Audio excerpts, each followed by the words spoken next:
Hello అండి, అందరికీ నమస్తే. ఈరోజు ఈజీ అండ్ క్విక్గా చికెన్ కర్రీ ఎలా చేయాలో నేను చేసి చూపిస్తాను. ముందుగా ఒక హాఫ్ కేజీ చికెన్ తీసుకొని శుభ్రంగా కడుక్కొని పక్కన పెట్టుకోవాలి. ఆ తర్వాత స్టవ్ పైన ఒక బాండీని పెట్టుకొని అందులో 2 టేబుల్ స్పూన్స్ ఆయిల్ వేసుకొని అది వేడయ్యాక అందులో 2 మీడియం సైజు ఉల్లిపాయలను కట్ చేసుకొని వేసుకోండి. 1 నిమిషం తర్వాత అవి వేగాక అందులోని ఒక 2 పచ్చిమిర్చి చీలికలను కొంచెం కరివేపాకును వేసుకొని బాగా కలుపుకోండి. ఉల్లిపాయలు వేగాక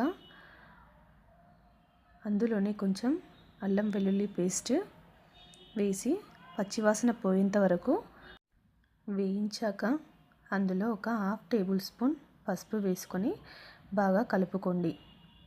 ఆ తర్వాత కడిగి శుభ్రంగా ఉంచుకున్నటువంటి చికెన్ని అందులో వేసుకొని అంతా కలిసేటట్టుగా కలుపుకోండి.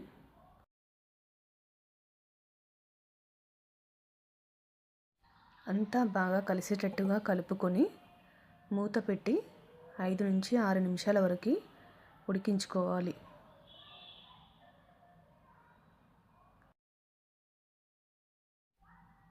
ఐదు నిమిషాల తర్వాత మూత తీసి చూస్తే చికెన్లో ఉన్నటువంటి నీరంతా కూడా ఇలా ఇంకిపోయి డ్రై అవుతుంది. చూసారు కదా, ఎక్కడ కూడా మనకు నీళ్ళు అనేవి కనిపించట్లేదు. ఇప్పుడు ఇందులోకి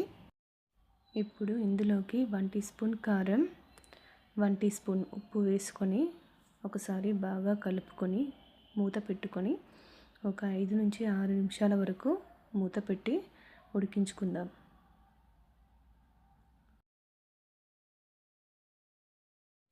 ఐదు నిమిషాల తర్వాత మూత తీసి ఇందులో ఒక 2 మీడియం సైజు టమాటాలను కట్ చేసుకొని వేసుకుందాం.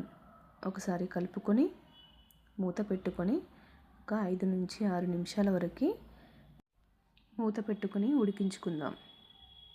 5 నిమిషాల తర్వాత మనం మూత తీసి చూస్తే ఇలా టమాటాలోని నీరంతా కూడా బయటకు వస్తుంది.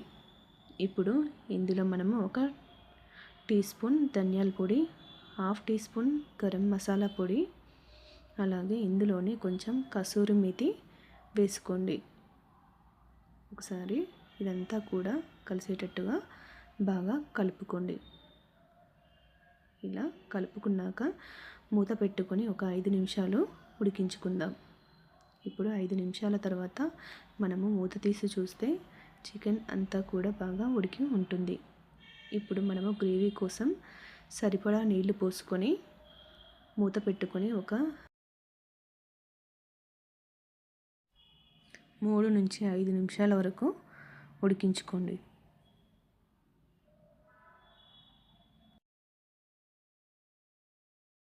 తర్వాత మూత తీసి ఒకసారి కలుపుకొని దీంట్లో కొంచెం కొత్తిమీర వేసుకొని సర్వ్ చేసుకోవడమే. ఈ రెసిపీ కనుక మీకు నచ్చినట్లయితే సబ్స్క్రైబ్ చేయండి, లైక్ చేసి కామెంట్ చేయండి, మీ ఫ్రెండ్స్కి రిలేటివ్స్కి షేర్ చేయండి. Thank you for watching.